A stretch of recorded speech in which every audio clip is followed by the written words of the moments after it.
Morning. Can you guys hear me? Am I good? Yeah? All right, awesome. My name is Luke Bright, and I am super excited to be with you guys. It's fun having church outside. Does anyone else feel that? I mean, you can get a little bit of a tan while you're also being together with Christ. But yeah, super great to be here. It was really exciting when Andrew asked me to come and be with you guys and share with you. I was super excited, especially because this time, I mean, I came here, I think it was October or November, and Andrew had a specific thing he wanted me to teach on, and this time he was like, hey, whatever you want, go for it. Which got me super excited because I love just sharing Jesus stories. And so as I started to pray, one of my favorite Jesus stories, which there's many of my favorite Jesus stories, came to mind. And so I'm just going to read it through first, and then we'll kind of dig into it a little bit. So we're reading from Mark chapter 5, starting in verse 21. When Jesus had crossed again to the boat to the other side, a great crowd gathered around him, and he was by the sea. Then one of the leaders of the synagogues, named Jairus, came, and when he saw him, fell at his feet and begged him repeatedly, my little daughter is at the point of death. Come and lay your hands on her, so that she may be made well and live. So he went with him. And a large crowd followed him and pressed in on him. Now there was a woman who had been suffering from hemorrhages for 12 years, and she had endured much under many physicians, and had spent all that she had. And she was not better, but rather grew worse. She had heard about Jesus, and came up behind him in the crowd, and touched his cloak. For she said, if I but touch his clothes, I will be made well. Immediately her hemorrhaging stopped, and she felt in her body that she was healed of her disease. Immediately, aware of the power that had gone forth from him, Jesus turned about in the crowd and said, who touched my clothes? And his disciples said to him, you see the crowd pressing in on you. How can you say, who touched me? He looked all around to see who had done it, but the woman, knowing what had happened to her, came in fear and trembling, fell down before him, and told him the whole truth. He said to her, daughter, your faith has made you well. Go in peace and be healed of your disease.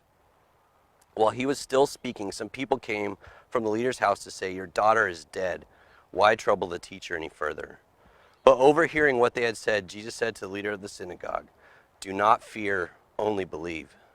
He allowed no one to follow him except Peter, James, and John, the brother of James. And when they came to the house of the leader of the synagogue, he saw a commotion, people weeping and wailing loudly. When he had entered, he said to them, why do you make such a commotion and weep? The child is not dead, but sleeping. And they laughed at him. Then he put them all outside, and took the child's father and mother and those who were with him, and went in where the child was. He took her by the hand and said to her, Talitha cum, which means, little girl, get up. And immediately the little girl got up and began to walk about. She was 12 years old. At this they were overcome with amazement, and Jesus strictly ordered them that no one should know this. And then he told them to give the little girl something to eat. The word of the Lord. It's good. So this story is, there's stories and stories kind of sandwiched together, and then a story in that story, and it's part of a bigger story. So like really to kind of get the picture of this whole story, we have to go back like a chapter into chapter 4 of Mark, because this story really starts with Jesus and his disciples getting into a boat at night and setting out across the sea. And right in the middle of that, they encounter this terrible storm, and the disciples, who are skilled watermen, like they're used to being on the water, realize this storm is terrible and we are about to die. And in the middle of all this, Jesus is so full of peace that he's asleep in that boat that is about to go down. So the disciples wake him up, and they kind of have some strong words for him, like, we're about to die, you don't care? And Jesus immediately just calms the storm. After that, with what I can only imagine is a lot of energy in that boat and a lot of wondering of who is this, they get to the other side only to be greeted by a demoniac, like a demon or a person being oppressed by legions of demons. Jesus confronts this guy lovingly, sets him free. Thousands of pigs, we're told, are possessed by demons and immediately run into water, which could have only been full of sound and chaos and commotion and smells. And the disciples are there wondering, what in the world is going on? The people from that town come out and get they're pretty scared as to what happened, and B, they're thinking all of our economy just took a dive into the ocean. Jesus, you got to get out of here. So the demoniac, the guy who is possessed by legions of demons, wants to go with Jesus, but Jesus tells him, no, you got to go and tell everyone what has happened here. Jesus gets back in the boat, sails over to the other lake, or to the other side, and this is where our story picks up. So I say that just so that we have a setting of how the disciples must have been feeling as they're walking with Jesus in this. I mean, exhausted, no sleep, having witnessed all this crazy stuff that they've never seen or heard of before, and now they're still here. And then I bet as Jesus gets to the other side of the boat and Jairus comes up to Jesus, the disciples are probably like kind of getting the boat ready and thinking, oh, I can't wait to like take a nap or something. And then we have these two stories, and a story within a story of Jairus, this well-respected synagogue leader who would have been wealthy, well-respected, and probably had a lot of resources at his hands to care for his daughter. But he's completely desperate, nothing is working, and his daughter's literally at the point of death. And then we also have this woman who we don't know her name because that was kind of her station in life. We find out she had been bleeding for 12 years. Most likely, because this was sort of like a menstrual bleeding, most likely this happened right around the age of 12 for her. And so either she never was married, never able to bear children, or soon after she got married, was then divorced. Anyway, women of this, I looked it up in some of the rabbinic law, and women with this sort of condition were basically considered walking corpses. And so she was living this half life where she's completely shunned on the margins of society. Anything and anyone she touched became ritually unclean. So she was cut off from essentially the way they viewed things back then, cut off from God, cut off from her people, cut off from community. She had been seeing, we're told, countless doctors, and they hadn't been able to help her.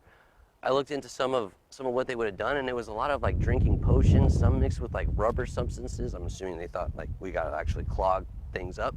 But she had spent all her money, a lot of time, and everything that the doctors had tried to help her with only made her worse. And so what I'm getting at is we have two people who are completely different. You have Jairus, well-respected, wealthy, tons of resources, and this woman who we don't even hear her name, on the edges of society, and they couldn't have anything, they don't have much in common except for that they are both desperate. They have both somehow heard of Jesus in a way that has given the woman a good amount of faith, Jairus enough faith to go before Jesus and completely humble himself and throw himself at Jesus' feet. And they both see Jesus show up in really cool ways. I'm just kind of go through this because I think that these stories, these stories have so much to tell us about who God is, about what life is like. These Jesus stories in particularly have so much to tell us about what it is to be truly human. But we can also read and see, read ourselves into the story and see where the story connects with us. So as I'm doing this, I just encourage you guys, if at any point you feel a connection to this story, just go with it. Allow the Holy Spirit to begin to move and to lead you in that. And you can quit listening to anything else I have to say and just kind of go on that journey with the Spirit. But here we go. So just cross again, we already talked about that. Jairus comes and he begs Jesus, falls at Jesus' feet and begs him repeatedly, come and heal my daughter, she's about to die. Just how humbling this must have been for Jairus. This is not something that many people would normally expect. Jairus had probably heard of Jesus. He probably had even sort of known who Jesus was, potentially had met Jesus before, but probably because Jairus is a leader of a synagogue and kind of wanting to keep the peace, had probably distanced himself from Jesus before, because wherever Jesus came, crowds got stirred up and a lot of action happened, and Jairus might have been wanting to just hey, let's lay low. Whenever a lot of excitement comes in, Rome has a tendency to come in and pretty violently settle things down. So before this, Jairus may have tried to sort of keep Jesus at bay or on the fringes and not really want to engage and encourage. But now he's at a point where his daughter is on death's door, and he's heard all the stories of Jesus healing people, and says, forget all that. I am willing to give up everything so that Jesus could come and heal my daughter. So Jesus is like, yeah, let's go. I bet a large crowd gathers because this is Jesus, who's a interesting, important figure, going with someone in town who is also a very important figure, and people are understanding, like, we're about to see something amazing happen here. Let's go. So this crowd starts walking through town, and there's people bustling all about. They are not social distancing at this point. That's not a thing right now. It would be sort of like we all have our bumpers around us, so but back in this story, it's like you're at a concert and people are just touching each other and bumping into each other. And in the middle of this is this woman who is totally at the end of her rope. And she thinks, like, she's heard the stories of Jesus. She doesn't know him. She's just heard of him. And she has this sort of superstitious, magical belief mixed with faith. And so she's able to position herself somehow in that crowd, probably touching a whole lot of people there. Remember, she's ritually unclean, so any body or thing she touches becomes unclean. So she is totally risking it all to just be in that crowd. Because if someone found out, she would be in a ton of trouble, potentially put to death. But she's probably thinking, I'm already dead. What do I have to lose?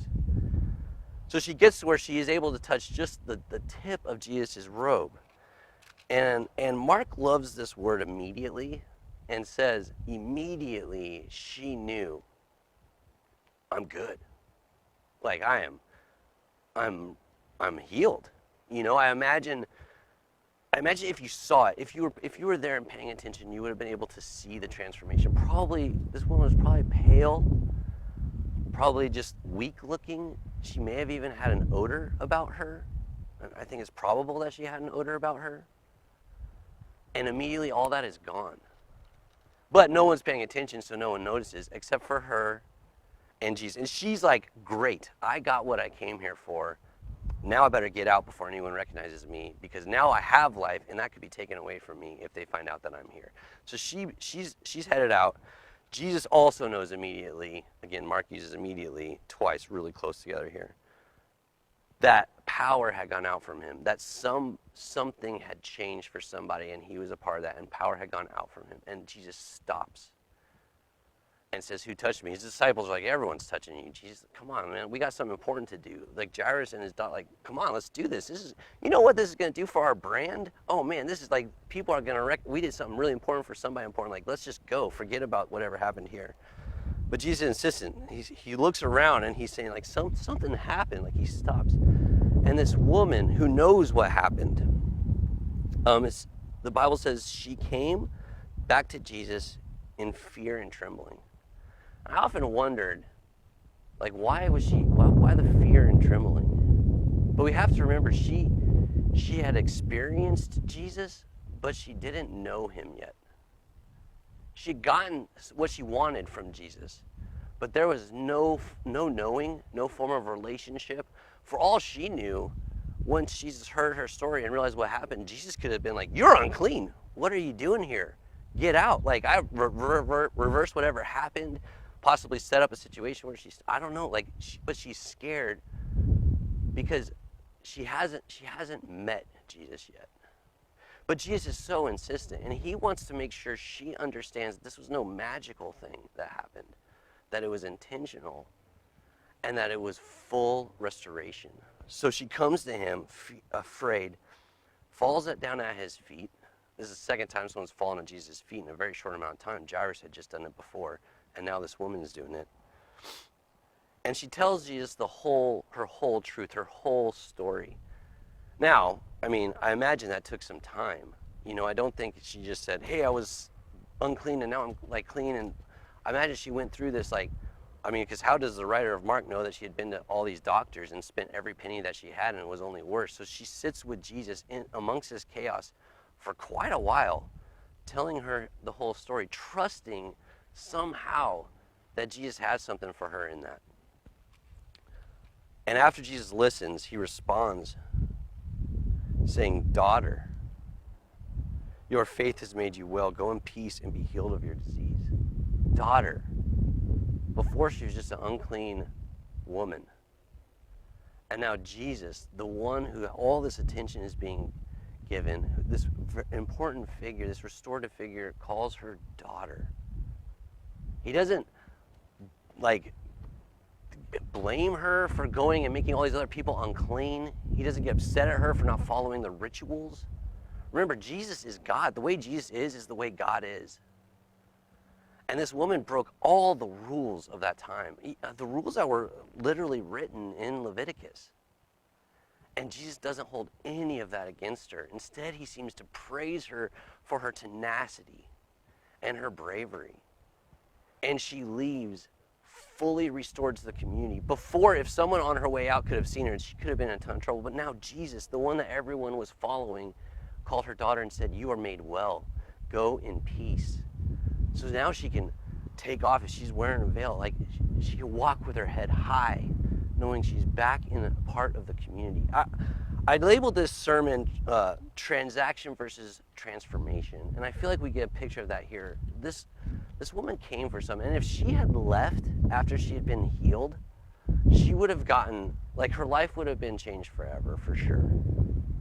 But that would have been like having a 4-piece chicken nugget at McDonald's, when Jesus had a full-blown meal at Diego's with all of her family and friends waiting for her. You know, he had so much more. She could have settled for the 4-piece and like, it would have been tasty. She would have gotten some nutrition for it, probably not been hungry for a bit. And she would have been fine. But Jesus had so much more for her. And I think this is very much the same for us.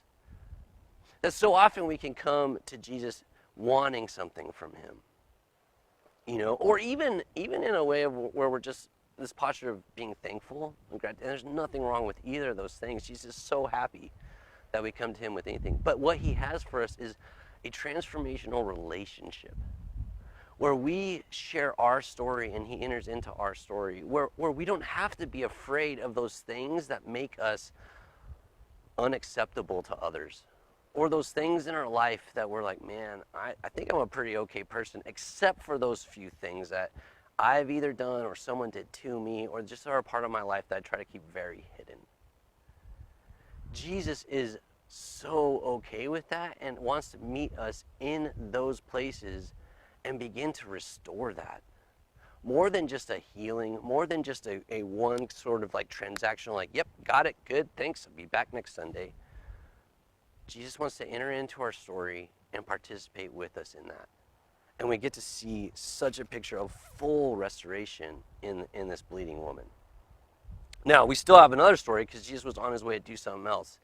And in the midst of all this, like, we don't know how long it took, but it took some time.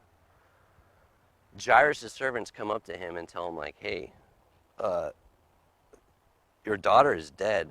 Why trouble the teacher anymore? Again, this is very transactional language. Jairus went to get something from Jesus, and now that doesn't seem to have happened. And they're like, transaction's over, let's get back, your daughter's dead. And I can't imagine how Jairus must have felt. If it were me, I have 3 kids of my own, 2 daughters and a son.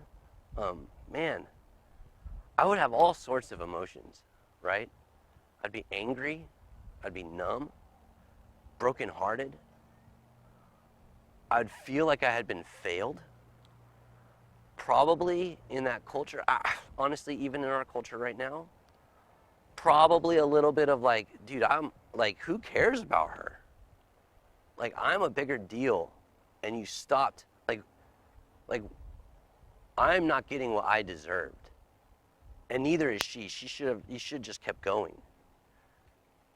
So Jairus is in this space, and Jesus overhears what happens. And I'm sure he saw the posture change from hope to despair. And he looks at Jairus and he says, "Don't be afraid, just believe." Again, he doesn't like snap at Jairus from like, "Oh man, what happened to your faith? Like, you were so faithful before, now like, okay, you're like, I'm not going with you anymore."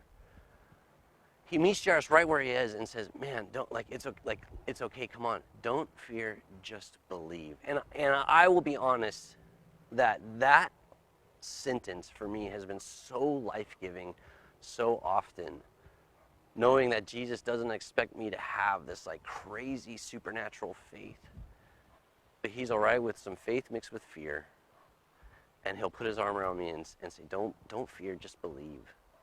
Come on, let's go." And so Jairus and Jesus keep going. The crowd disperses. I wonder if some of the crowd started dispersing once they started hearing the woman's story and realizing, oh man, that she touched me. Am I like?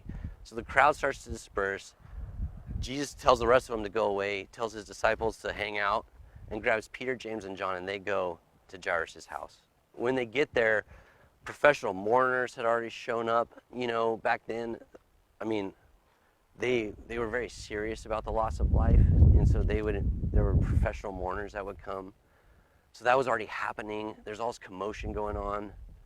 Those people had probably been there because this little girl was like on death's door.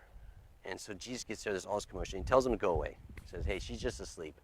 Now this is in no way, shape, or form meant to make us believe that she wasn't actually dead. Jesus uses sleep for death a lot. He does it for Lazarus too in John, when he says, "Hey, Lazarus fell asleep," actually meaning he's dead. So this girl was dead. Jesus grabs, he tells everyone to beat it, grabs his disciples, the mom and the dad, and they go into the room. And once again, we have a girl ceremonially unclean and dead. It's very much, these two women in this story they're meant to be tied together. The girl was 12 years old.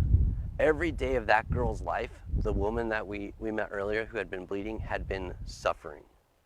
12 years on both sides. These stories are tied together. And Jesus walks in and does something crazy. He grabs her hand. This should have made Jesus unclean. You know, you were not supposed to grab or to touch dead things, especially corpses. But Jesus grabs this little girl's hand and says, "Talitha cum," which just means, like, in a very sweet way, "Little girl, get up." And she does. And then he's like, "Hey, she's pretty hungry. Get her something to eat." I just love that detail. Jesus cares very, very, very, very much about the little, minute details of our lives. Like, it's again a picture of Jesus just being fully involved in our lives, knowing our needs, knowing our desires, knowing even just those little things that we need or want. And then he tells them, "Hey, don't tell anyone," which, like, they didn't tell anyone, but everyone knew Jairus' daughter was super sick, about to die, and then dead. And so the second she walks out of that house, everyone's thinking, what? Like, Jesus went in and now she's coming, like, this is crazy. So word would have just spread. But the reason I love this story is this is a story of Jesus jumping into an upside down world and turning it right side up again. And I feel like right now, it's easy to feel like our world is just completely upside down. For me, I had worked previously for years with an organization called Young Life that I loved. I thought I would work there till I couldn't anymore. And once COVID started, it became pretty clear that God was leading us to step away from that. And so we stepped away from this job and a life that I thought we would have forever into, we don't know yet. I mean, on one hand, it's been nice. We've gotten a several month vacation. But on the other hand, we're kind of at the end of our rope right now of wondering, Lord, what are you doing? How are you going to jump into this? What's the story that's happening here? And it's been so great because in the midst of what should be for us and for me a very chaotic time, we just feel peace. That kind of peace that doesn't make a lot of sense. And I think it's because of growing up and listening to these stories and being obsessed with these stories now even. In this, I don't know where you guys kind of see yourselves. You know, maybe you relate to the bleeding woman and you feel unknown, unwanted, alone, unimportant. Maybe you have something that you feel like, man, if people knew this thing about me, I would be completely abandoned and cast out and alone. Maybe you feel like you have to hide certain things when you're around people. And in this is a story of Jesus saying, like, you don't have to do that. Especially you don't have to do that with me. I want to meet you right where you are. You don't have to prove yourself to me at all. Come to me just as you are.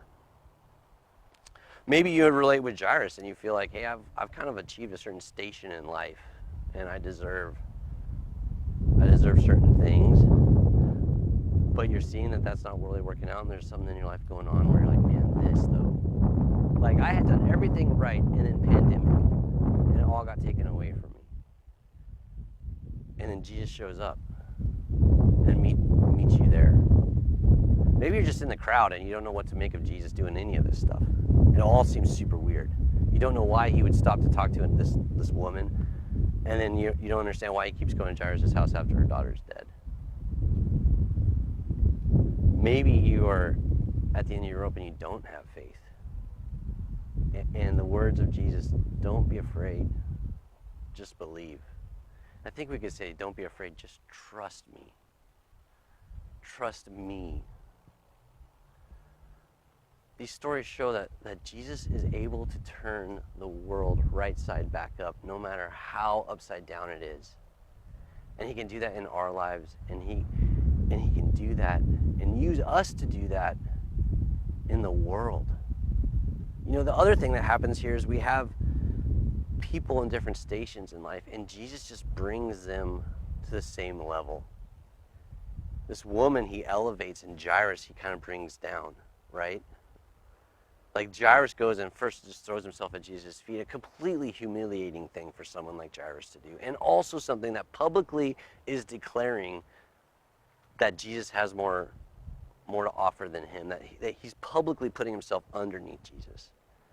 But with the woman, Jesus elevates her. And so Jesus is actively bringing these two stories onto the same plane. And I think he's doing that in our world right now as well, where he's inviting us as people of Jesus to go and to begin to work on a lot of these social constructs that we have and make it much more level. He just has this way of elevating the lowly and bringing down the proud. But whatever it is, you guys, I know that Jesus has life for you, that Jesus is currently working to transform your life and to bring forth more life and more life and more life. But he can only do it to the point that we're willing to trust him and allow him to come in. And so I really encourage, if you haven't, if you view Christianity as just a thing where you're trying to be a certain way, trying to act a certain way, there's these intellectual beliefs that you're supposed to agree with. That's great. There's a transaction thing. And like I said, you're getting your 4-piece chicken nuggets. You eat that too often, though, and it begins to get pretty disgusting. And it can begin to not be so flavorful, and you don't want it as much anymore. Or there's this other thing where you're just beginning to trust Jesus more and more, and allowing him to be a part of your life more and more, allowing him into your story more and more, trusting him with the stuff that you don't like to talk about or think about, the areas of your life where you really try to hide, maybe places where you feel like you've failed. You invite him in and allow Jesus to become a complete and full part of your life. And then that turns into this banquet of food that the second you get tired of one thing, oh, there's another thing and another thing, and this journey that just will not ever end. That's what Jesus is inviting us into. It's not about checking off the boxes to get into heaven. It is about this journey of life, of everlasting and abundant life, of the life that Jesus talks about in John 10:10 when he says, I have come to give life and life abundantly. And so I encourage you guys, wherever you're at right now, to just have the faith that Jesus is there with you right now as well, that he's not waiting at some far off place for you to finally catch up to him and get there, but he's waiting for you to look at him right where you are right now, and he's excited to join you there, excited to hear your story, excited to walk with you into the hard things. And possibly this will be immediately, possibly not immediately, but he will bring life to the dead things. His kingdom is coming, and he will wipe away every tear. Death is not the end. Sickness, it will be no longer at some point. And in your life, he will just bring newness and restoration. Thank you guys for letting me hang out with you. Thank you for listening to these stories. I encourage you guys, if you don't right now, in the media and on Facebook, we're hearing a lot of like, Jesus' name is just being used a lot. I encourage you guys, man, just now's a great time to either like get an app on your phone and listen, or just be reading Matthew, Mark, Luke, and John, because Jesus is a certain way, and often it's much different than a lot of people who are yelling how Jesus is. And these stories show us who he is, who we are, and how he jumps into our lives, and they are beautiful and they are life-giving. So I encourage you guys to do that if you're into it. If not, he still loves you like crazy, and he still has something for you to participate in as he restores this whole world.